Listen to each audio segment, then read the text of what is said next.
Let's talk about Infosys. That's the stock which has been on everyone's mind after reporting a very good set of numbers this time. The dollar revenue growth has been at 4.5%, beating estimates and beating what the company has done for many quarters.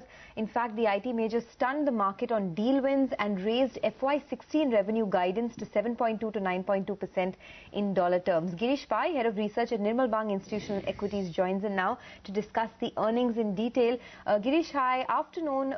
How would you approach Infosys now, given that, we've seen on almost all parameters a very good performance this quarter? Would you scale up your EPS and your price target?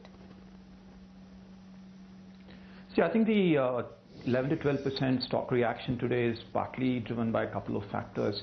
One is the fact that we had very low expectations in terms of growth. I think there was disbelief in the market regarding whether the company could deliver on the constant currency 10 to 12% growth numbers. And if you look at what market was expecting, 3.5% is the kind of max number I saw in terms of dollar revenue growth. So the 4.4 to 4.5% growth has come as a surprise. I think that's one aspect. The other aspect is that, I think there is probably a situation where there is an intra-sector trade going on, where probably people are moving away from some of the other tier 1 stocks into Infosys at this point in time, because I don't think EPS numbers for FY17 are going to go up by 12% for the stock to deliver that kind of stock performance we've seen today. Yes. I think there's a PE multiple expansion story going on out there, and as far as my numbers are concerned, I'm in the process of reviewing my numbers. We had a sell on the stock going into the quarter. We will review our numbers based on what has come out today. Okay, Girish, good afternoon. So obviously some money could have also flown from TCS to Infosys. Now in an environment where the TCS body language looks slightly better than Infosys, or Infosys management body language looks slightly better than TCS, do you think there's a chance for this valuation gap to bridge further, considering that we've already seen quite a bit of that being done in today's trade with this 11% move?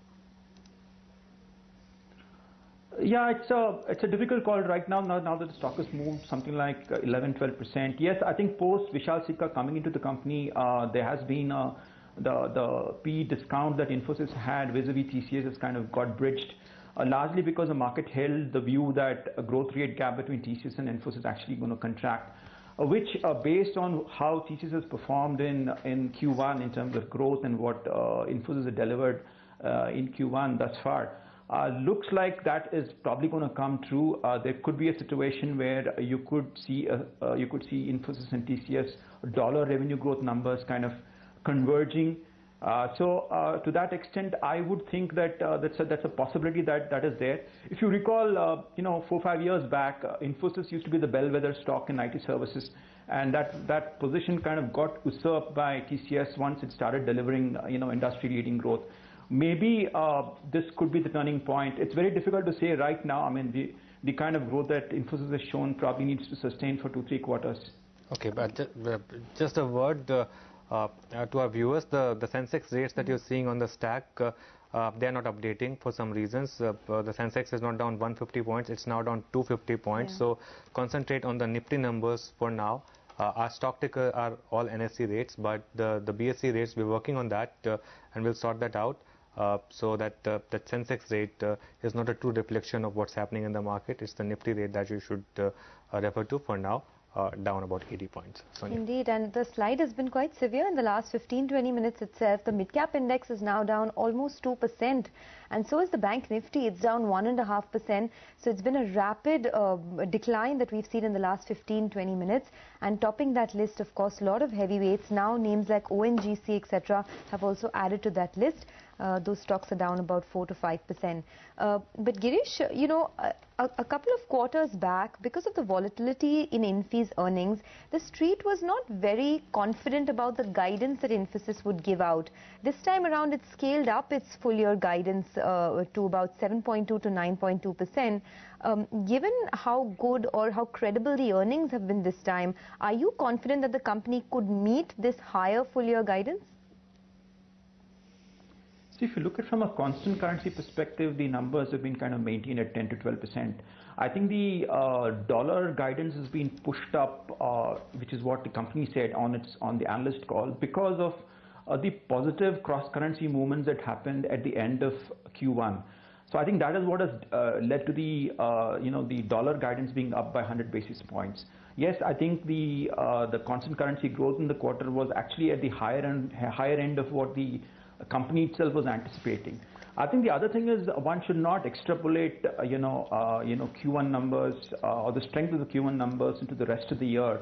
I think this industry you need to look at on a quarter-to-quarter basis. There are going to be client-specific issues, there are going to be sector-specific issues, which will impact fundamental performance of companies on a quarter-to-quarter basis. So I think we need to look at from a yearly growth standpoint, and from that perspective, we continue to have this cautious view on the sector where we think that industry is getting into this high single-digit kind of growth territory from here on. And I don't think Infosys is probably going to cross that kind of 10% number this year or probably even in next year. I think the big risk for FY17 is I think the elevated expectations that the street has got in terms of a rebound in growth. I'm skeptical about that. Okay. Girish, I know we invited you to discuss Infosys and IT, but if you were to wear your market hat, how do you react to a day like today when Infosys has pulled up the market so much and still the market is trading 1% lower now? In fact, on the bank nifty down 2% and the mid-cap index down 2% as well.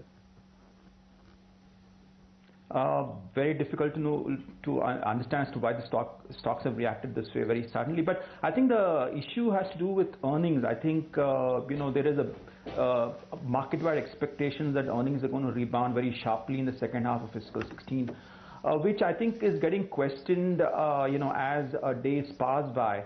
So I think the 18 to 20% kind of number that one expected of Sensex or Nifty earnings growth for the year, which probably we started off FY16 with, is probably down to something like mid-teens kind of a number. But if I look at where this growth is going to come from, these are vulnerable sectors or subsectors or companies. These are coming from the oil and gas stocks, some of the PSU banking stocks, and some of the global commodities, for instance. I think these are vulnerable to downside risks from an earnings standpoint. So I think people will be cutting earnings expectations down maybe towards a high single digit or low teens kind of a number. That's probably what is driving the stocks lower at this point. That point is very well taken, Girish, because even if you look at the components of the sell-off today, a lot of these FMCG names like HUL, Asian Paints are under quite a bit of pressure after cautious commentary from the management.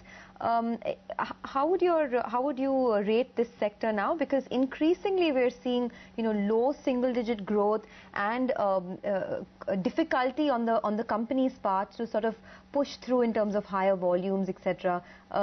Would you be cautious on this space? See, if you're talking of consumer sector per se, yes. We don't cover the large caps in a very significant way. We're looking at more stock-specific ideas out there. We're looking at stocks which are focused on urban consumption, stocks like Jubilant FoodWorks and Westlife Development, where I think growth is kind of coming back. We've seen fairly strong same-store sales growth of, say, Jubilant, for instance, over the last couple of quarters. So while there are other peers in the industry which have kind of underperformed significantly, Jubilant and FoodWorks has actually delivered. So we are focused on those kind of stocks. Yes, I think if you look at the broader FMCG space, there are issues with, say, tobacco, cigarette volume growth, which could probably disappoint expectations, the way taxation is being levied on the sector. I think volume growth I've not looked at the HUL numbers closely, but there could be issues with that going forward if, say, the rural sector doesn't really pick up. I mean, there seems to be a lot of distress there. Okay, so let's get back to our original theme of discussion then, Girish. Do you think IT can take leadership for this market, or is it too early to infer that? And secondly, I mean, what's your overall call on the market now at 8,500, 8,550? See, IT per se on a standalone basis, my view is that, I think the expectations on growth are still fairly elevated, be it for fiscal 16 in certain stocks and definitely for fiscal 17 across the sector, across tier 1 stocks. I think there is an expectation that there's going to be a fairly strong rebound in growth in dollar terms in FY17 versus FY16. I think that will probably get paired. So on a standalone basis, I think the sector is probably going to see downgrades in dollar revenue growth, especially for FY17. But then if you look from a portfolio standpoint, if you look from a market standpoint, the issue is which sector is worsening more than the others. I think it's more of a relative call.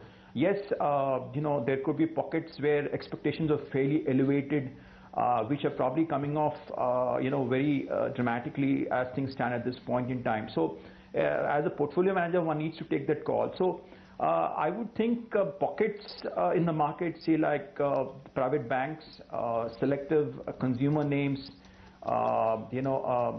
select auto names. These are areas which we like. From a market-wide perspective, we think that the market can potentially go up to maybe 9,000 to 9,500 by the end of this fiscal. Broadly driven by our view that there is going to be good domestic inflows. Plus, on the global side, I think there's going to be this whole TINA factor. I don't think any other BRIC nation is doing as well as what India is doing. Yes, we have our own set of problems, but I don't think they are as bad as what we see, say, in Brazil or Russia or even in China. I think Russia and Brazil are probably going to go into a recession this year. Chinese growth is going to come off, and we just don't know whether the numbers are really credible. So there are issues there. Yes, our growth may not be great, but I think it still stands out vis-a-vis the BRIC pack.